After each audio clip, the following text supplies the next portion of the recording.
PLT Titi yang berdiri, Bapak Ibu guru beserta staf pegawai juga mohon izin ya. Yang mulai perkenalan hari ini jadi Om Swastiastu.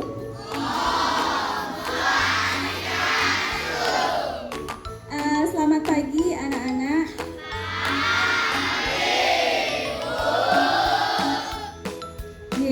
Hari ini adalah hari yang membahagiakan dan membanggakan bagi Ibu ya, karena hari ini adalah hari pertama Ibu bertugas menjadi kepala SD. Ya, jadi Ibu ditugaskan, Ibu menerima SK waktu ini tanggal 30 Januari, ya, kemudian tertanggal 24 November. Jadi sebenarnya SK Ibu itu adalah tanggal 24 November. Kemudian di SK tersebut terdapat SPMT pada tanggal 3 Februari. Jadi hari ini adalah hari pertama Ibu bertugas menjadi kepala SD. Hal itu cukup membanggakan bagi Ibu.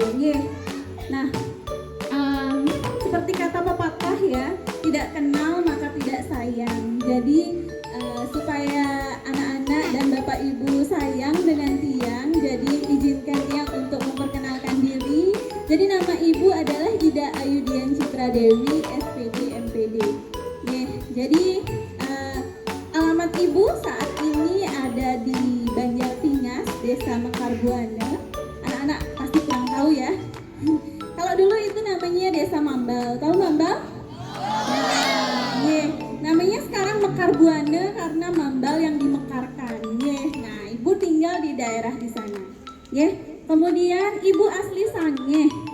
Ibu aslinya di Ibu lahir dan besar di Sange.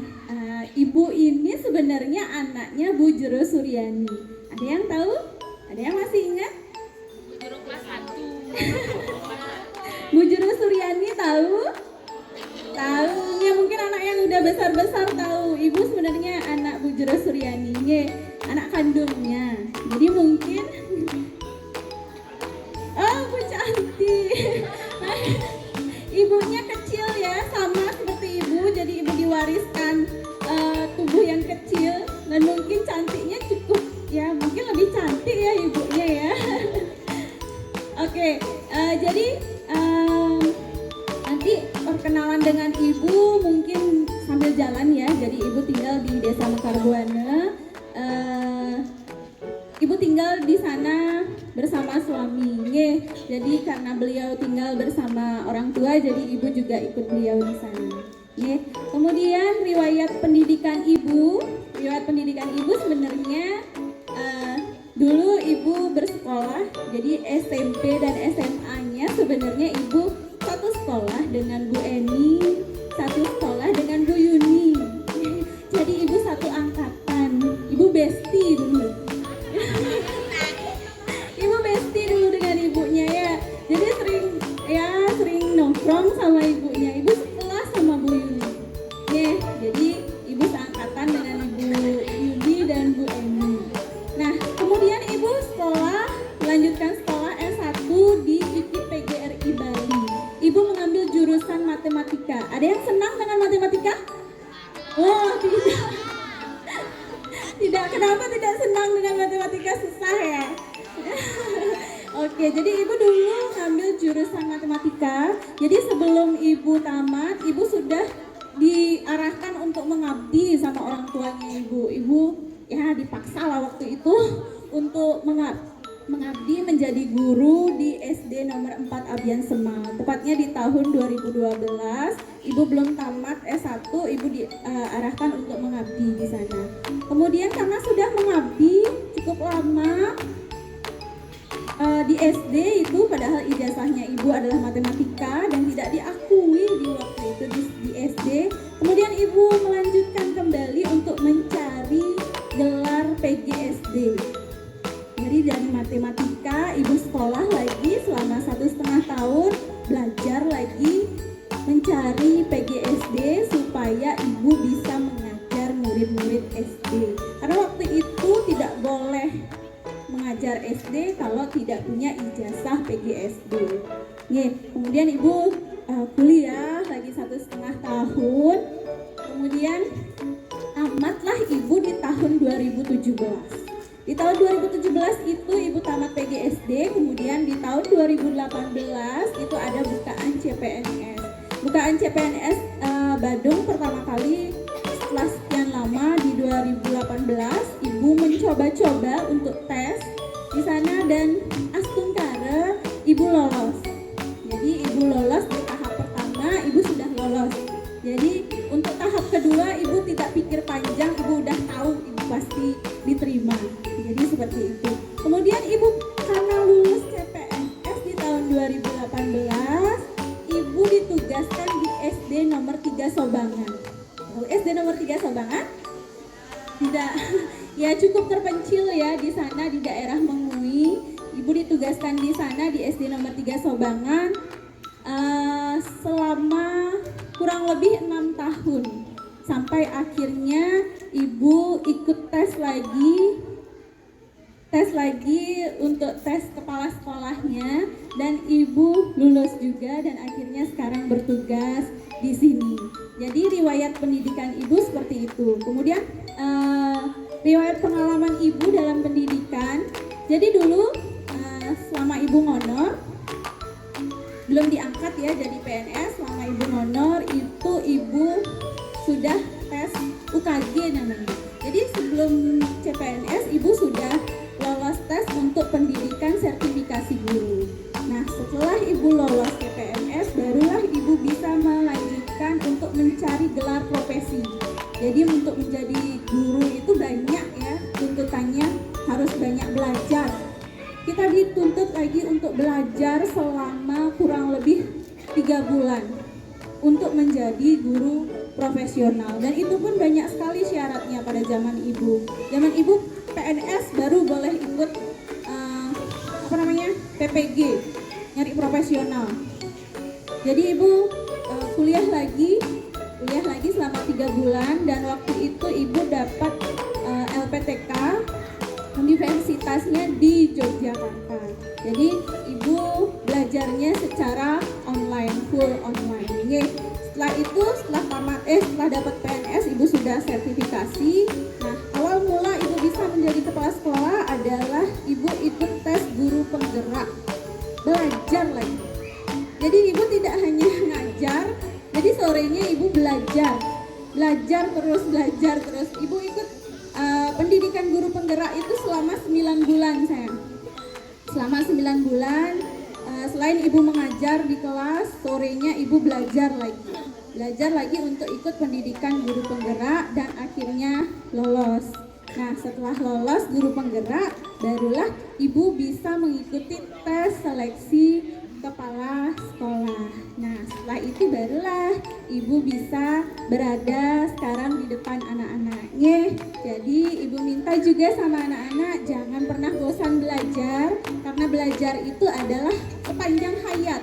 Tidak hanya untuk anak-anak, tidak hanya untuk pelajar, bahkan yang sudah mengajar pun juga belajar, tetap belajar. Jadi seperti itu ya riwayat pendidikan dan riwayat pengalamannya ibu. Kemudian pengalaman ibu juga waktu di Abian Semal setelah tes UKG itu ibu mendapat panggilan untuk menjadi instruktur nasional. Instruktur nasional itu juga ibu belajar lagi selama 10 hari di hotel di karantina. Nah akhirnya ibu lolos menjadi guru pembelajar instruktur nasional. Kemudian ibu dipercayakan untuk mengisi materi, memberikan materi kepada guru-guru di daerah Mengui tentang guru pembelajar untuk meningkatkan kompetensi guru di sana. Jadi ibu pernah dipercaya untuk memberikan materi untuk meningkatkan kompetensi pedagogi dan profesional di wilayah Mengui. Selain itu juga di SD nomor 3 Sobangan, ibu pernah dipercaya sebagai narasumber komunitas belajar di sana untuk berbagi ilmu yang ibu miliki, seperti itu ya. Nah demikian pengalamannya ibu. Jadi semoga bisa menginspirasi anak-anak sekalian ya. Bapak Ibu yang tiang hormati serta anak-anak yang ibu cintai. Jadi sebagai kepala sekolah ibu tahu berat sekali ya. Jadi seperti apa yang Tiang pelajari kalau kepala sekolah itu memiliki 6 tanggung jawab di sekolah. Ya. Yang pertama dia sebagai edukator atau pembelajar. Jadi kalau guru-guru mengajar anak-anak, jadi kalau kepala sekolah tidak hanya anak-anak yang diajar, Bapak Ibu guru juga harus dibimbing seperti itu. Kemudian yang kedua itu sebagai manajerial. Selain sebagai manajerial, Ibu harus tahu aset atau aset apa yang dimiliki oleh sekolah. Jadi dia harus tahu apa yang dimiliki oleh sekolah sehingga dia bisa menyusun program yang bisa mengembangkan sekolah itu. Kemudian yang ketiga itu sebagai administrator. Jadi selain tidak hanya tanda tangan saja ya, jadi Ibu juga harus tahu bagaimana pengadministrasian keuangan, pengadministrasian pendidik, tenaga pendidikan, sarana prasarana, dan banyak lagi administrasi lainnya. Selain itu, Ibu juga harus menjadi motivator. Selain menjadi motivator itu maksudnya di sini tidak hanya memotivasi siswa-siswi yang berprestasi atau Bapak Ibu yang berprestasi, tetapi juga harus memotivasi Bapak Ibu serta anak-anak yang mungkin mengalami kesulitan. Jadi Ibu harus memotivasi, tidak harus memotivasi Bapak Ibu untuk terus belajar tanpa adanya paksaan. Anak-anak juga seperti itu. Bagaimana caranya belajar tanpa adanya paksaan? Selain sebagai motivator, Ibu juga harus sebagai inovator. Inovator itu harus mempunyai inovasi, harus punya ide-ide cemerlang. Nah, itu harus kreatif ya. Kemudian Ibu juga harus sebagai supervisor. Selain tidak hanya sebagai supervisor, Ibu juga harus merancang supervisi, melaksanakan supervisi serta melakukan tindak lanjut dari supervisi itu sehingga Bapak Ibu guru yang mengalami kendala bisa mendapatkan jalan keluarnya seperti itu. Nah, karena banyaknya tugas kepala sekolah ya Bapak Ibu, jadi Tiang mohon bantuannya, kerjasamanya, kolaborasinya agar nantinya amanah yang diberikan kepada Tiang bisa Tiang laksanakan dengan baik ya. Jadi kita tidak bisa memajukan sekolah kalau misalnya hanya kepala sekolahnya saja yang berjuang. Sepintar apapun kepala sekolahnya, dia tidak akan bisa berjalan sendiri. Ya, kita harus membutuhkan kolaborasi, kerjasama dari semua pihak, tidak hanya pihak di guru-guru saja, harus dari komite, orang tua, masyarakat, dinas pendidikan. Jadi semua stakeholder yang ada di sekolah negeri harus kita libatkan seperti itu. Oke, jadi yang mohon bantuannya, mohon kerjasamanya, mohon dukungannya juga, kemudian doanya juga supaya nanti amanah yang Tiang Emban Niki bisa Tiang laksanakan dengan baik seperti itu. Bapak Ibu. Kemudian cita-cita Tiang, boleh nggak kita punya impian anak-anak? Boleh. Impian itu boleh setinggi langit kan? Nah, kita harus punya impian loh. Kenapa? Karena dengan punya impian kita jadi tahu apa yang harus kita lakukan. Kita tahu apa yang harus kita lakukan. Kita punya hal yang harus kita kerjakan untuk mencapai impian tersebut. Jadi Bapak Ibu serta anak-anak sekalian, impian Tiang sederhana ya. Jadi yang ringan-ringan saja. Tiang hanya ingin menciptakan lingkungan belajar yang nyaman, aman, dan menyenangkan di sekolah ini, terutamanya bagi anak-anaknya. Amannya di sini menurut maksud Tiang, jadi bebas dari 3 kekerasan dalam pendidikan. Yang pertama tidak adanya intoleransi. Kan semua di sini Bapak Ibu toleransi semuanya, pasti semuanya toleransi. Kemudian yang kedua, tidak ada kekerasan seksual di sini. Ibu harap tidak ada kekerasan seksual di sini. Kemudian yang terakhir adalah tidak ada bullying. Masih ada yang membuli di sini? Tidak, semuanya teman ya.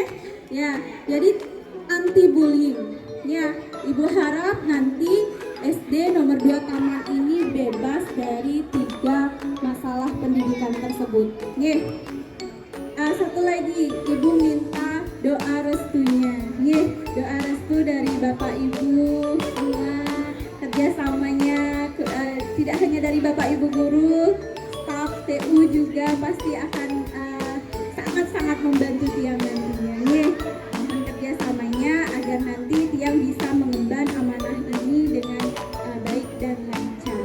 Jadi Tiang tidak bisa memajukan sekolah ini sendiri. Tiang butuh bantuan dari semua stakeholder yang ada di sekolah ini. Jadi Bapak Ibu serta anak-anak sekalian, hal pertama yang akan Ibu lakukan setelah menjadi kepala sekolah di 2 taman ini adalah melakukan adaptasi. Jadi Tiang tidak akan merubah apapun di sekolah ini secara signifikan selama beberapa bulan ke depan. Jadi Tiang mohon izin Bapak serta Bapak Ibu guru untuk melakukan adaptasi terlebih dahulu, ya, tidak hanya dengan adaptasi dengan sumber daya manusianya di sini, Tiang juga akan adaptasi terlebih dahulu terhadap lingkungannya, ya, supaya nanti Tiang bisa mengenal lebih baik SD nomor 2 Taman ini. Ya, jadi itu saja yang dapat Ibu sampaikan, ya.